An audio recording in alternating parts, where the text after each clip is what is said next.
the way people typically read the Gospels, if they read the Gospels at all, but if they read the Gospels, the normal way of reading a Gospel is you start at the beginning and you read to the end.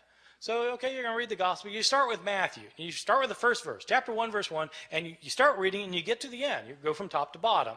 Then you read Mark. Start with the beginning, go to the end, top to bottom, and it sounds a lot like Matthew. Same stories, a lot of the same words, sounds very similar. Then you read Luke, top to bottom, sounds exactly the same. Not exactly, it's different, but it's basically the same thing. They sound alike.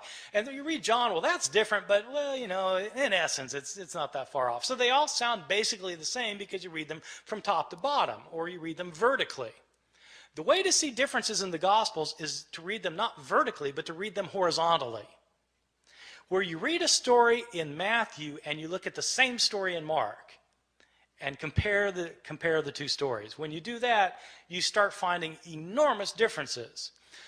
People, there are all these debates about whether there are discrepancies in the Bible. If you want to find discrepancies in the Bible, all you have to do is read the texts horizontally. I give this as an assignment to my students all the time. I give them I say, take the resurrection accounts. What really happened at the resurrection? Depends which author you read. And so I have them list what happens in Matthew, what happens in Mark, what happens in Luke, what happens in John, and compare the list. And it's actually quite striking when you do this with the resurrection narratives. Because, well, who is it that goes to the tomb? Is it Mary Magdalene by herself or Mary with other women? If other women, how many other women? And what are their names? It depends which gospel you read. What do they find there? Is the stone rolled away already or is it not rolled away already? Depends which gospel you read. Who do they see there? Do they see a man there as in Mark?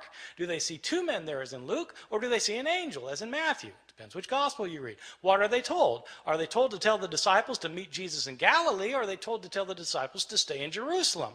Do they go tell the disciples? It depends whether you read Mark or whether you read Matthew and Luke. If they do tell the disciples, what do the disciples do? Do they go to Galilee or do they stay in Jerusalem? It depends which gospel you read. I mean, you just go down the line, and it's different.